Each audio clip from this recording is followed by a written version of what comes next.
Мәртебелі мектеп ұстаздары. Кез келген білім ордасы киелі, өйткені онда шәкірт хаттанып сауат ашады. Білім алып кемел келешекке ұмтылады.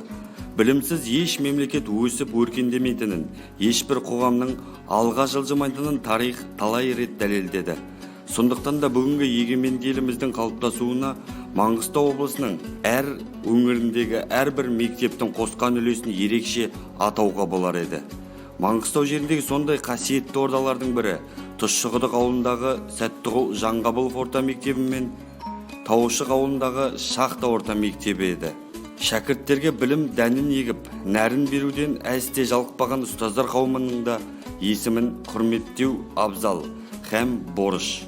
Торғай Шоңқалов, Хисметулла Рахимов, Батыр Тәңірбергенов, Күләш Әбілханова, Дария Ғұбайдуллина, Фермебай Ережепов, Тұраш Озғанов, Үгіт Тайманов, Көшім Көкімбаева, Мәруа Махуова, Зәкүн Жұмағұлова, Оңайбай Әбдірахманов, Ордалы Қосай, Бекбосын Мұсабаев, Бәшей Бижанов секілді математик мұғалімдердің еңбегі ұшан теңіз еді. Алдыңғы буын қалыптастырған ізгі дәстүрді бүгінгі толқынның адал да абыройлы жалғастырып жатқандығына көз қуанып, көңіл жұбанады.